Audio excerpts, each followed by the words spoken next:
बिस्मिल्लाहिर्रहमानिर्रहीम। अस्सलामु अलैकुम वरहमतुल्लाहि वबरकातुहू। मुअज़्ज़िज़ हाज़रीन कराम, बुज़ुर्गाने क़ौम और मिल्लत, मेरी इज़्ज़तदार माँ और बहनों, ग़यूर नौजवान साथियों, मेरे तमाम मंजलिसी रुफ़क़ा, शहनशीन व तशरीफ़ फरमा मोहतरम जनाब फजलुर रहमान शाब्दी साहब, हाजी मकबूल शाब्दी साहब,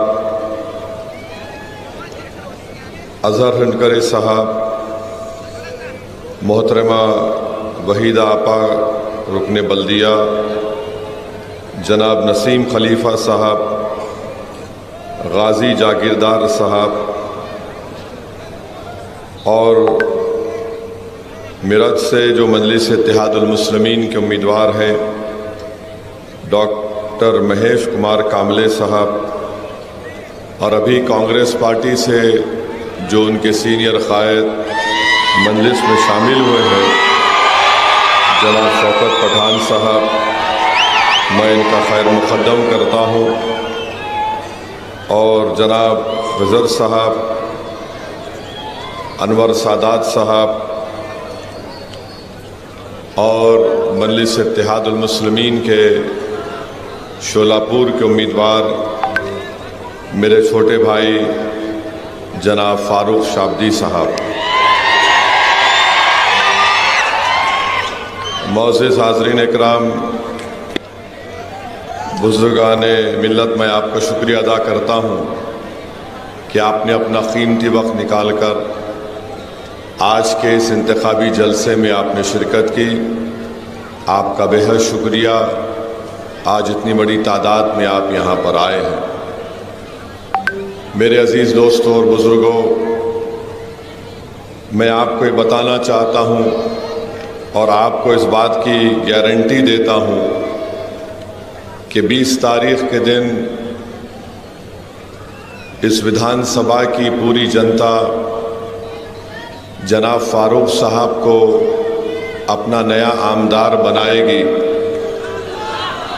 तो इंशाअल्लाह मैं इस बात की गारंटी देता हूँ कि 5 साल में शोलापुर की जनता जो विकास के लिए तड़प रही है, शोलापुर की जनता जो महंगाई से पिस रही है, जो शोलापुर की जनता के नौजवान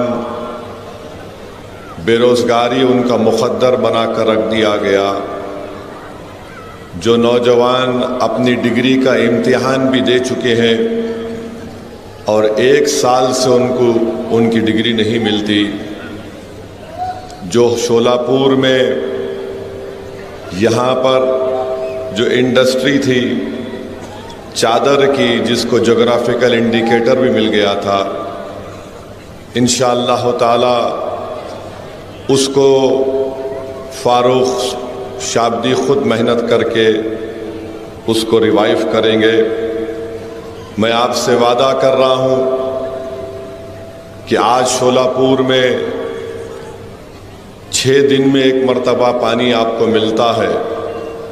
फ़ारूक दिन रात मेहनत करके इंशाअल्लाह ये सबसे बड़ा मसला, ख़ास तौर से पीने का पानी अगर 6 दिन 8 दिन में 1 मरतबा आता है तो सबसे ज़्यादा तकलीफ़ हमारी माँ और बहनों को उठाना पड़ता है।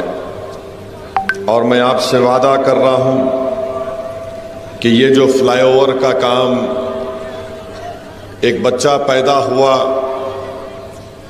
अब उसकी शादी होने वाली है, मगर फ्लाईओवर का काम मुकम्मल नहीं होता। अब लगता है कि उसकी जुमागी के बाद ही वो फ्लाईओवर का काम मुकम्मल होगा। आप शायद मेरी बात समझे नहीं। 20 तारीख़ के दिन फ़ारूक शाब्दी की शादी आप करेंगे,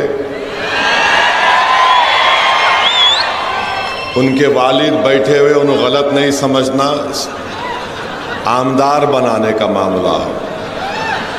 क्योंकि फारूक को घर भी जाना है वापस, और जुमागी से मतलब 23 तारीख को जब नतीजा निकलेगा उसके बाद से इंशाअल्लाह ताला वो फ्लाईओवर का काम मुकम्मल हो जाएगा। क्योंकि हम जानते हैं कि शोलापुर में ये दो देशमुखों में जो डिशुम होने की वजह से फ्लाईओवर का काम मुकम्मल नहीं हो रहा। आप ये भी जानते हैं कि 10 साल पहले 2014 में नवंबर में, ये 2014 में नरेंद्र मोदी यहाँ पर आए थे और शोलापुर की जनता से वादा किया था कि मैं शोलापुर में भारत की आर्मी के कपड़े यहाँ पर सिलाऊंगा। मोदी जी, शोलापुर की जनता ये जानना चाहती है कि आपको प्रधानमंत्री बन के 10 साल हो गए, आप बताइए कि क्या आपने शोलापुर के अंदर इंडियन आर्मी के कपड़ों की सिलवाई का काम अब तक क्यों शुरू नहीं किया। चंद दिन पहले मोदी आए थे तो ये शोलापुर के ये तकालीफ का जिक्र नहीं किए। स्मार्ट सिटी एक करप्शन का अड्डा बन चुका है। शहर शोलापुर का शहर स्मार्ट सिटी के नाम पर यहाँ की आवाम तकलीफ उठा रही है। मैं आपको गारंटी दे रहा हूँ कि इंशाअल्लाह ताला आप फारूक को यहाँ से अपना नया आमदार बनाइए। ये तकालीफ को फारूक शाब्दी दूर करेगा। स्मार्ट सिटी का काम कराने के लिए आमदार को भी स्मार्ट होना पड़ता है, और जितने भी आमदार थे वो स्मार्ट थे मगर अपनी जेब के मामले में स्मार्ट थे। फारूक शाब्दी इंशाअल्लाह ताला जो ऐलान किया है कि वो अपनी जो उनको आमदार की तनख्वाह मिलेगी इंशाअल्लाह वो उसको नहीं लेंगे, वो गरीबों में या गरीबों के कास के लिए उसको दे देंगे।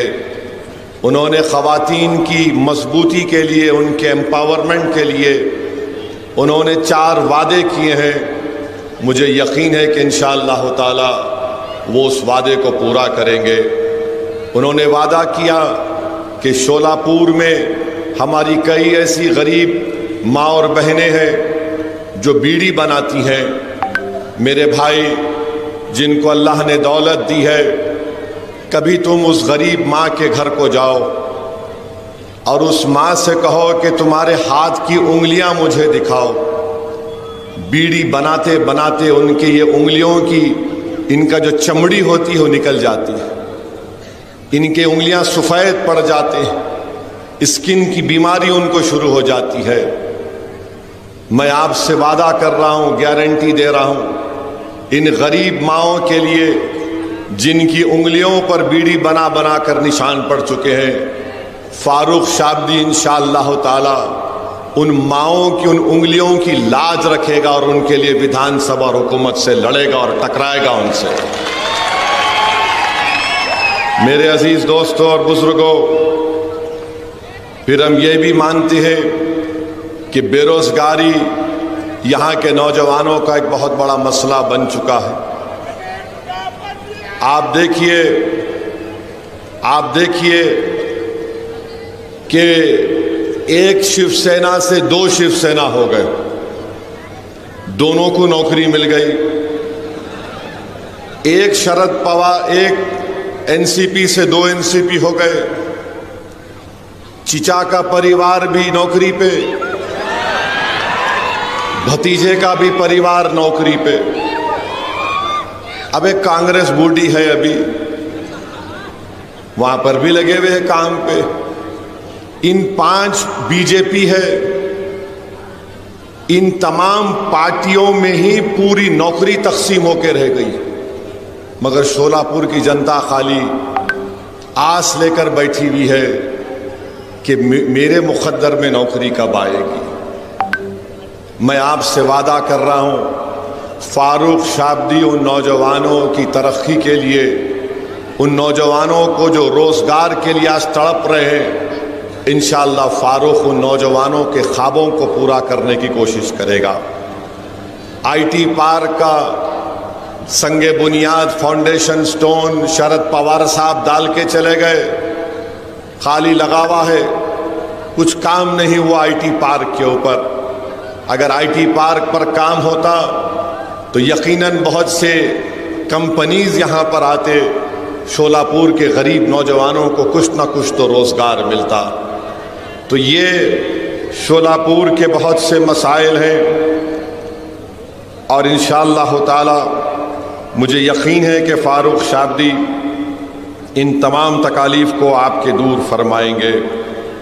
पानी का मसला बहुत बड़ा है, बहुत बड़ा पीने के पानी का मसला है।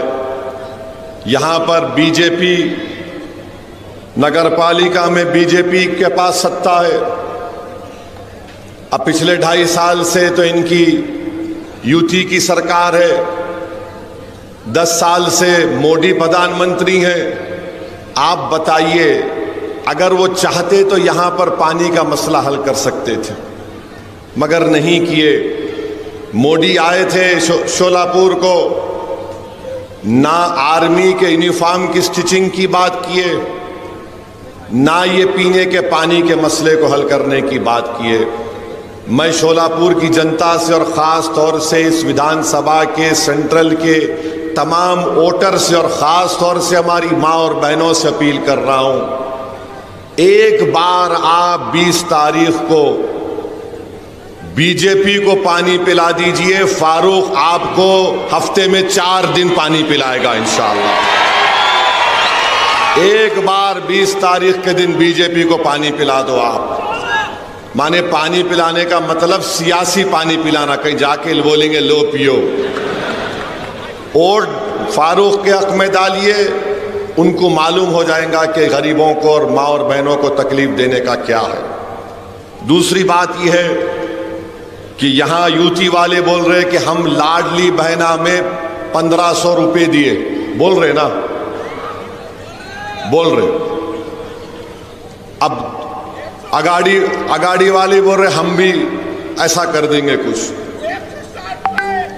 अब आप सुनिए, 1500 अगर किसी के अकाउंट में आ गए, हमारी माँ और बहनें बैठी हुई हैं, मेरी बात से मुत्तफिक होंगी कि आज जवार जो है, जो 2014 में 30 रुपये था, वो आज 50 रुपये में मिलता है। चावल 40 रुपये मिलता था 2014 में, वो आज 80 रुपये में मिलता है। गेहूँ 25 रुपये में था, 50 रुपये हो गया। गुड़ 30 रुपये में था, शोलापुर का रेट बोल रहा हूँ 50 रुपये हो गया। शक्कर, मोदी जी चाय बना के प्रधानमंत्री बन गए, अब उनकी चाय तो फ्री में आती, शक्कर भी उनको फ्री मिलती। मगर शोलापुर में शक्कर जो 30 रुपये थी 10 साल पहले, आज 45 रुपये में हो चुकी है। मसूर की दाल जो 50 रुपये में बिकती थी 14 में, आज 90 रुपये में बिक रही है। लाल मिर्ची 100 रुपये में बिकती थी, आज 200 रुपये में बिक रही है। इमली 100 रुपये में कीमत थी 10 साल पहले, आज 500 रुपये में है। बैगन जो 5 रुपये में था 10 साल पहले, आज 25 रुपये हो चुका। हरी मिर्ची 20 रुपये में थी, आज 40 रुपये हो चुकी है। प्याज 20 रुपये थी, आज 50 रुपये में हो चुकी है। आलू 10 रुपये था, आज 50 रुपये हो चुका है। फिर आप आ जाइए पेट्रोल 2014 में जब मोदी प्रधानमंत्री बने 72 रुपीस में था, आज 104 में हो गया। डीजल 55 रुपये में था 10 साल पहले, आज 90 रुपये में हो चुका।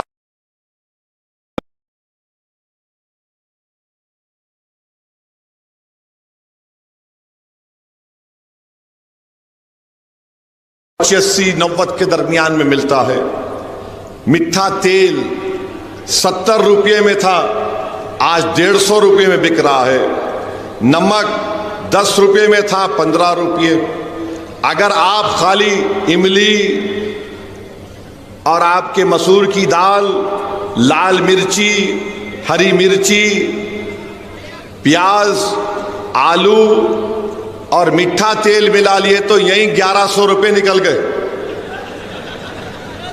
यहीं 1100 रुपये निकल गए। सिलेंडर खरीदने गए तो उल्टा और 1500 जो रुपये मिले उसमें 300 रुपये डालना पड़ता।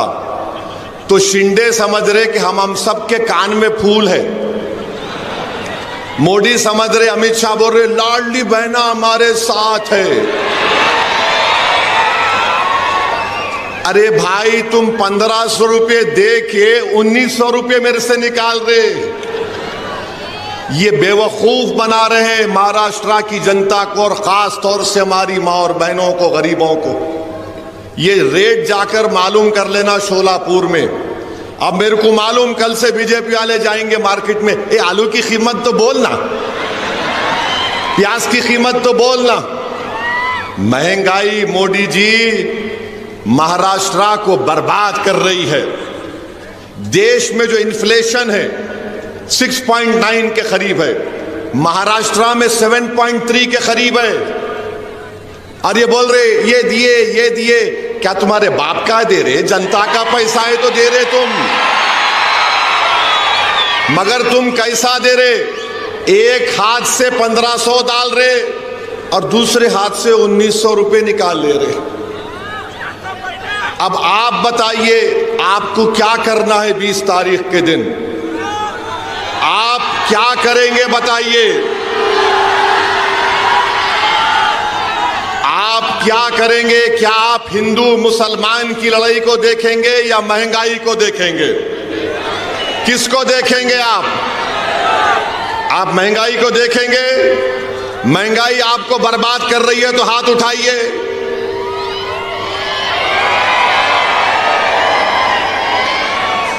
अब आप हम पीने का पानी किसको रोज चाहिए? हाथ उठाइए। अच्छा, जो नहीं दिया 10 साल से उसको 20 तारीख को पानी पिलाएंगे, हाथ उठाइए। अब बस है, अब ये मेरा मुकदमा मैं कायम कर दिया। अब फैसला आप जज है, आप लोग जज है। मैं फारूक की तरफ से ये आपके सामने ये बात को रख रहा हूं कि क्यों आपको बीजेपी को, शिवसेना दोनों को कांग्रेस को वोट नहीं देना है। दोनों को सत्ता मिली, मगर दोनों ने गारत कर दिया शोलापुर को, बर्बाद कर दिया शोलापुर को। नौजवान रो रहा है, अरे 1 साल हो गया डिग्री का एग्जाम लिख के, एक सर्टिफिकेट नहीं दे सकते तुम लोग? कौन सी सरकार चला रहे हैं ये लोग? और मोदी जी आके क्या बोलते, इस पे नहीं बात करेंगे। शोलापुर में यहां पर जो चद्दर बनाई जाती है, ज्योग्राफिकल इंडिकेटर उसके पास है, जीआई टैग, मगर मोदी जी कभी मन की बात में भी नहीं बोले शोलापुर की चद्दर के बारे में। मोदी जी कभी आप बोल देते, भाइयों बहनों आज मन की बात शोलापुर की चद्दर के ऊपर होगी, मगर नहीं बोले। क्या बोले? आरक्षण के नाम पे बांटा जा रहा है, महंगाई कमर तोड़ रही है, मगर मोदी जी को फिक्र ही नहीं है। यहां पर चादर बनाने की फैक्ट्री खत्म हो गई, मगर मोदी जी माशाल्लाह रोज नए कपड़े पहनते, बहुत टिप टॉप। मगर ये शोलापुर की जनता जो यहां पर इनके हाथों में अल्लाह ने फन दिया, बीजेपी ने उस इंडस्ट्री को तबाह बर्बाद कर दिया। ये शोलापुर की जनता को इस पर फैसला करना है। और मैं बताना चाह रहा हूं, ये मोदी जी ने कहा कि आरक्षण के नाम पर बांटा जा रहा है। अरे मोदी जी, आप मराठाओं को रिजर्वेशन देने का वादा आपने किया था और मराठाओं को रिजर्वेशन देना पड़ेगा आपको। जरांगे पाटिल आपकी नींद हराम कर चुका है, मुझे मालूम, सबकी नींद हराम कर चुका है। दुबला पतला आदमी है, उसकी समाज ने उसको अपना नेता मान लिया। मैं सलाम करता हूं मराठा समाज को कि मुत्तहदा तौर पर आपने अपने नेता को बना दिया। और हम तायीद करते हैं कि मराठाओं को रिजर्वेशन मिलना चाहिए और झक मराकर देना पड़ेगा, चाहे सरकार किसी की बने। आप फारूक को अपना आमदार बनाइए। फारूक जब विधानसभा जाएगा तो मराठा आरक्षण का डिमांड करेगा, लड़ेगा उसके लिए इंशाअल्लाह ताला। और मेरे भाई और अजीज दोस्तों, बुजुर्गों, मेरी माँ और बहनों, मैं आपसे अर्ज करने आया हूं कि ये जो फारूक से हटकर जो कैंडिडेट खड़े हैं,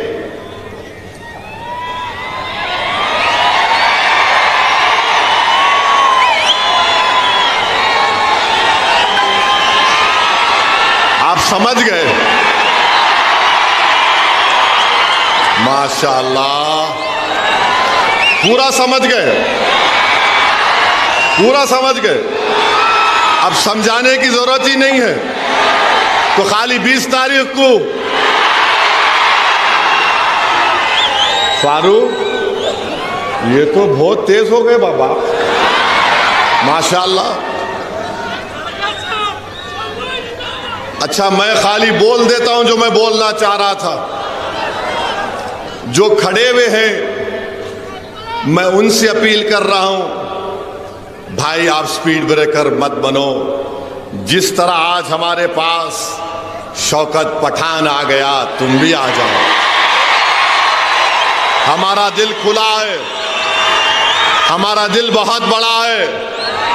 हम तुमको अपने गले से लगाने को तैयार है। सब पूरे पुरानी चीजें भूल जाएंगे, आ जाओ। देखो ये शोलापुर की जनता, ये शोलापुर के नौजवान, ये हमारी माँ और बहनें फैसला कर चुकी हैं कि अब के बार फारूक की बारी है। तो मैं इनसे अपील कर रहा हूं, आप भी आ जाओ। क्यों दूर दूर रहते, करीब आ जाओ। दिल में अगर मोहब्बत है आ जाओ। नहीं, हमारे को असद साहब से मोहब्बत है, उनसे हमारे को नहीं बनता। अरे मेरे भाई, तुम जब मुझसे मोहब्बत करते हो, मैं भी तुमसे मोहब्बत करता हूं। और इसमें कोई अनानियत नहीं है। ये इज्तिमाइयत को सामने रखकर फैसला करने की जरूरत है आज। अगर आज फारूक जीतेगा तो क्या खाली मुसलमानों का फायदा होगा? क्या खाली हमारे पद्मशाली भाई बहनों का फायदा होगा? अगर फारूक जीतेगा तो क्या हमारे मराठा भाइयों का फायदा नहीं होगा? हमारे पद्मशाली माँ और बहनों का फायदा नहीं होगा? क्या हमारे दलित भाई और बहनों का फायदा नहीं होगा? पूरे विधानसभा के तमाम जनता का फायदा होने वाला है। तो आ जाओ, सब मिलके गुलदस्ता बनाओ, ताकि शोलापुर की आवाम मिलकर 20 तारीख के दिन शोलापुर के एक अच्छे मुस्तकबिल के लिए, यहाँ की तकालीफ को दूर करने के लिए मैं सबसे अपील कर रहा हूँ कि आप आगे बढ़िए और फारूक शादी के हक में 20 तारीख के दिन अपना एक एक वोट इस्तेमाल करिए पतंग के निशान पर। मशीन में क्या नंबर है? हाँ, मशीन में नंबर क्या? मशीन में 6ठा नंबर फारूक शादी का। तो जब आप अंदर जाएंगे मशीन में, खाली देखना पतंग का निशान क्या, ठक मार, टी आवाज आती है, वो आवाज सुन लेना, बिस्मिल्लाह आगे बढ़िए। मगर आप तमाम वोट डालेंगे या रात में जाके सो जाएंगे, अभी उठेंगे जब उठेंगे। पोलिंग परसेंटेज बढ़ेगा, आप पोलिंग परसेंटेज बढ़ाएंगे। आप हर आदमी, हर बहन, हर माँ, हर बुजुर्ग अपना वोट इस्तेमाल करेंगे। हाथ उठाकर जवाब दीजिए, आप पूरे अपना वोट डालेंगे। पोलिंग परसेंटेज आपका बढ़ना चाहिए, तभी फारूक की कामयाबी आसानी से हो जाएगी इंशाअल्लाह ताला। अब आ जाइए दूसरी चीज जो आपको बोलना चाह रहा था मैं। अभी आप देखें कि डाइस के ऊपर हम बैठे हुए थे, मंच के ऊपर, तो मेरे को आके कोई एक कागज दिए, देखिए आप लोग। क्या था बोलता हूं मैं आपको, सुनो सुनो, बहुत मजे का है, बहुत मजे का है। मेरे को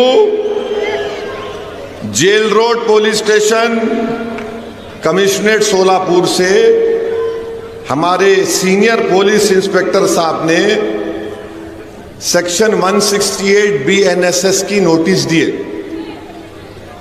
मेरे को लव लेटर दिए। हमारे ससुरे की तरफ से आई नोटिस, दामाद से बहुत मोहब्बत करते ना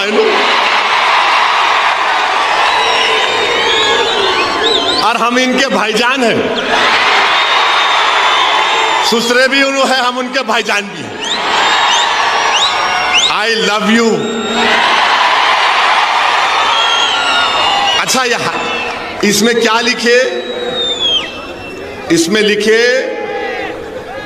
अंग्रेजी में बोल रहा हूं, लिटिल लिटिल इंग्लिश आती है मेरे को। उन्होंने लिखे, please take care not to do any act, comment और statement that may hurt the sentiments of other religious people and persons, and also do not violate the model code of conduct implemented in connection with the General Assembly elections 2024. It should be noted that law and order problem will not arise due to any minor reason, and peace should be maintained. In addition to this, B की जगह BE आना, आप BRE लिख लिए, खैर मेरे को। It should be noted that legal की स्पेलिंग भी गलत है, LEGAL, आप LEAGL लिख दिए। I am only correcting you. Legal action taken against you in accordance with the prevailing law if public peace is disturbed and law and order। अच्छा, यह problem की स्पेलिंग में M खा गए आप, प्रोबले हो गया ये, M आना, problem arises due to your commenting that will hurt the sentiments of other religious, religious में G खा गया आप, and individuals by ignoring the instruction given by the police. The said notice is given under my true seal। तो मैं क्या किया, हाँ नहीं, दूल्हे भाई कुछ आती, किसको भी नहीं आती, वो खाली भाईजान से मोहब्बत है, दूसरों से नहीं है जी। तो मैं नोटिस ले लिया। सुनो सुनो, अभी टाइम कितना है, हाँ 15 मिनट है। अरे वेरी सॉरी, वेरी सॉरी। 9:45 देखो, 9:45। अरे तो मैंने लिखा नोटिस में, सुनो सुनो आप, सुनो आप मीडिया वालों, 9:45 घड़ी चेक कर लो तुम्हारी भी। तो मैंने नोटिस में लिखा, फारूक सही बोल रहा ना, कुछ ऊपर नीचे तो नहीं हो रहा ना?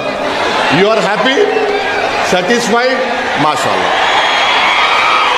अभी मैंने लिखा, रिसीव द नोटिस, माने नोटिस रिसीव कर लिया मैं।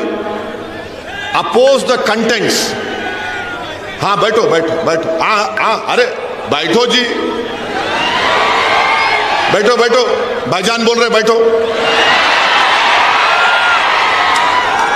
अपोज द कंटेंट्स हैं जो लिखे, हम उसको अपोज करते। Issuing authority has no power to issue notice during the period of model code of conduct. The permission of concerned returning officer of Solapur Central should have been taken। तो मेरे को समझ में नहीं आया कि हजरत पुलिस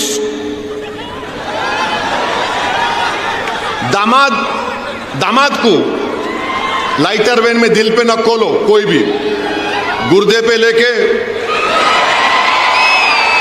रिटर्निंग ऑफिसर परमिशन दिए नहीं दिए नहीं मालूम, क्योंकि model of code of conduct जब इंप्लीमेंट होता तो returning officer controls the police, returning officer police को कंट्रोल करता। खैर मेरे को लाके दे दिए, I love them also, no problem. अब आप सुनो, यहां पर हम क्या लिखे, हम ये अंग्रेजी में पढ़ रहे फिर तर्जुमा करते। I have address more than 15 election meetings इस जनरल इलेक्शन में and abided by the MCC। माने मैंने इस इलेक्शन में 15 इलेक्शन इंतखाबी जलसों से खिताब किया और MCC को बाइट किया। फिर मैंने लिखा, it is surprising that the notice has not been issued to the prime minister Narendra Modi. Modi को नोटिस नहीं दिए, ओवैसी को दिए। 3 दिन पहले मोदी आए थे, मोदी को देना था ना, देना था नहीं देना था, उनको नहीं दिए, ओवैसी को दिए, क्योंकि मैं सन इन लॉ हूं, क्या हूं नहीं मालूम। In lighter vein, don't take it seriously. अब ये आप बताइए, ये क्या है? ये जहां मैं चले जाता हूं महाराष्ट्र में, आपसे मोहब्बत का इसका खत लेकर आए हम, आइए।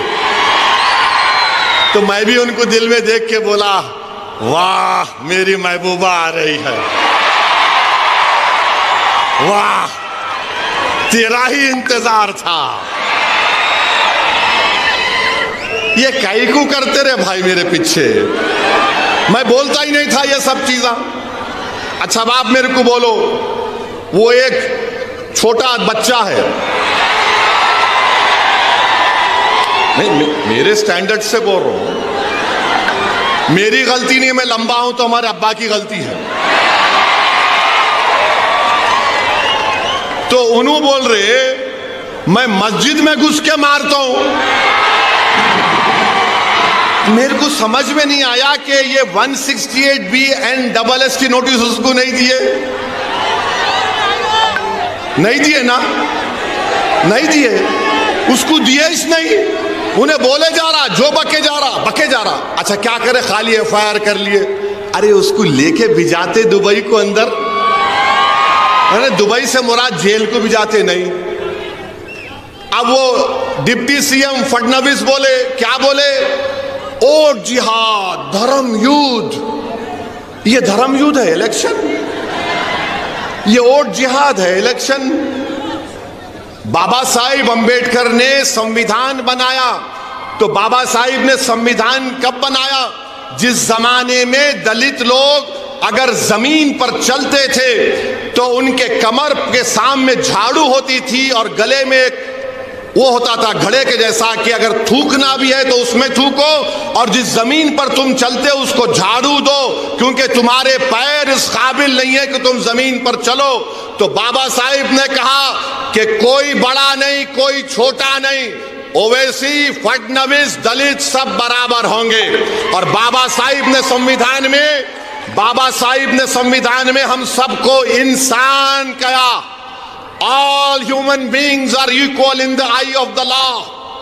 और बाबा साहिब ने क्या लिखा संविधान में? लिबर्टी, आजादी, जस्टिस, इंसाफ, फ्रेटर्निटी, भाईचारगी, इसको हमको हासिल करना है। मैं हमारे दलित भाइयों को पैगाम दे रहा हूं आज सोलापुर से कि आओ बाबा साहेब अंबेडकर के उन ख्वाबों को पूरा करेंगे। लिबर्टी, जस्टिस, इक्वालिटी, फ्रेटर्निटी को हासिल करेंगे। आपकी तकलीफ असदुद्दीन ओवैसी की तकलीफ है, आपके इंसाफ की लड़ाई हमारे इंसाफ की लड़ाई होगी। इस सोलापुर सेंट्रल में हमको लिबर्टी, इक्वालिटी, फ्रेटर्निटी और जस्टिस को हासिल करना है। जो ख्वाब बाबा साहिब ने देखा था उस ख्वाब को हमको देखना है। मैं हमारे दलित भाइयों को याद दिलाना चाह रहा हूं, जब किसी ने जाकर बाबा साहिब से कहा था, बाबा साहिब हिंदुस्तान की, भारत की लोकसभा में भी इतने दलित MP जीत कर जाते हैं, आप क्यों दलितों की एक आजाद लीडरशिप की बात करते हैं? तो बाबा साहिब अंबेडकर को सलाम, उन्होंने कहा था कि हाँ, रिजर्वेशन की बुनियाद पर जीत कर तो जाते हैं, मगर अपना मुंह उस वक्त खोलते जब उनको अंगड़ाई लेना पड़ता है। मैं दलित भाइयों को याद दिला रहा हूं, कांशीराम ने ही कहा था, चमचों से बच के रहो, चमचों से बच के रहो। मैं तुमसे भी कह रहा हूं, चमचों से बच के रहो।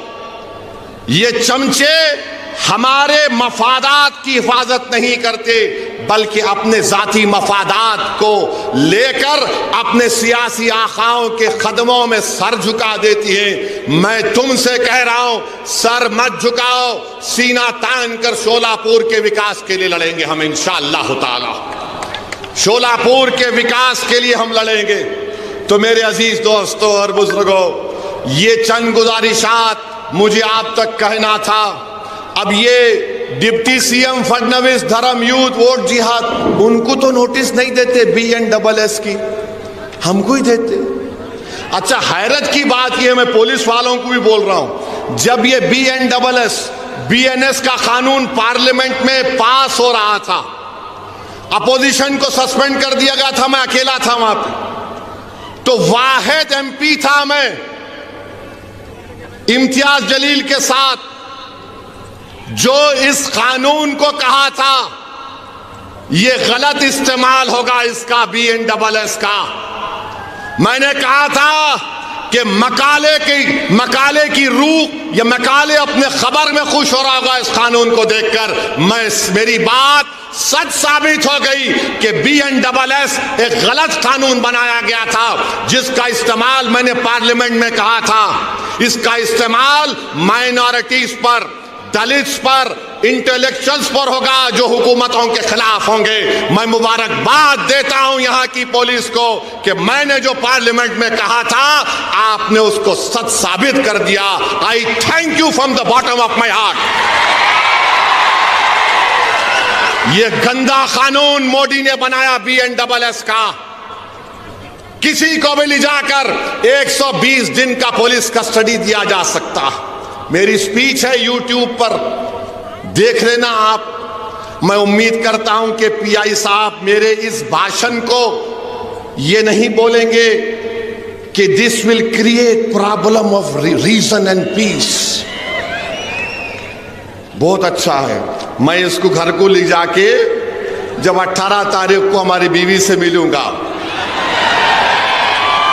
हमारी बेगम पूछेंगे क्या लेके आए, मैं बोलूंगा देखो ये लेके आया हूं, ये लेके आया, उसको फ्रेम करके रखूंगा घर में। ये मेरे लिए मेडल है, तमगा है। जवानी में तो लव लेटर ना लिखे ना मिला, मगर बुढ़ापे में मिल रहा है। Thank you. मगर मैं जवान हूं, मेरी दाढ़ी को वाइट देख के लोग बोलते वाइट हो जा रही। बाबू, शेर कभी बुढ़ा नहीं होता, याद रखो।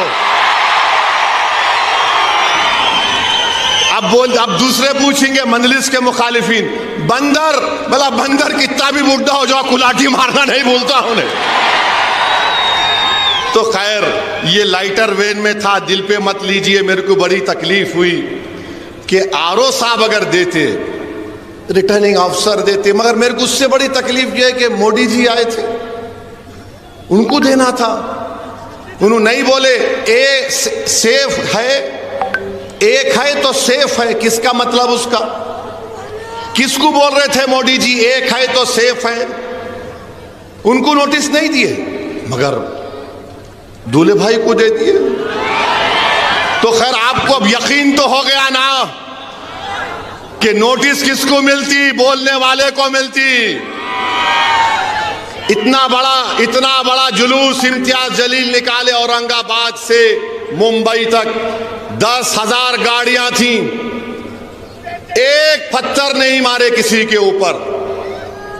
रसूलुल्लाह सल्लल्लाहु अलैहि वसल्लम के शान में जिसने गुस्ताखी करने की कोशिश की, कोई गुस्ताखी नहीं कर सकता, जिसके लिए जमीन और आसमान बनाया गया। अरे एक नापाक इंसान गुस्ताखी कर सकता है आका की शान में? अगर कोई आसमान की तरफ देखकर थूकेगा तो थूक उसके मुंह पे गिरता आके। मगर कोई गड़बड़ नहीं हुई। मगर एक बात मालूम हुई, इम्तियाज जलील ने MP का इलेक्शन सबने मिलकर हरा दिया उसको, मगर इम्तियाज जलील ने अपनी गुलामी का सबूत दिया और बताया कि मैं आका के गुलामों का गुलाम हूं। मैं शुक्रगुजार हूं फारूक शाब्दी के वालिद का कि उन्होंने ऐसे होनहार और एक गयूर बेटे को पैदा किया, तरबियत दी। यहां पर फारूक शाब्दी ने हर मसले के ऊपर एहतजाज किया, आपने उसका साथ दिया, मैं आपका शुक्रगुजार हूं। कोई भी मसला निकले फारूक शाब्दी आगे आया। कोविड का मसला था, फारूक शाब्दी आगे बढ़कर गरीबों की मदद किया, मजहब को नहीं देखा। पढ़ाने का स्कॉलरशिप का मसला आया, फारूक शाब्दी ने ये नहीं देखा कि कौन किस समुदाय का है।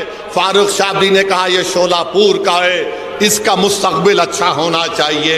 मैं शोलापुर की जनता से अपील कर रहा हूं, क्या आप 20 तारीख के दिन अपना एक वोट फारूक को देंगे पतंग के निशान पर? आवाज जरा दम अंदर से निकालो जी। नहीं नहीं नहीं, मोदी जा कहीं भी है उनको आवाज आना।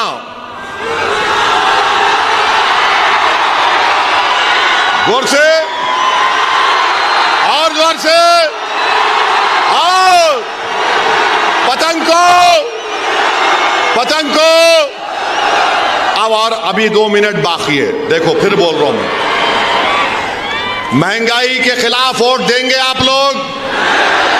महंगाई के खिलाफ वोट देंगे आप लोग? महंगाई के खिलाफ आप किसको वोट देंगे? फारूक को देंगे या बीजेपी को वोट देंगे?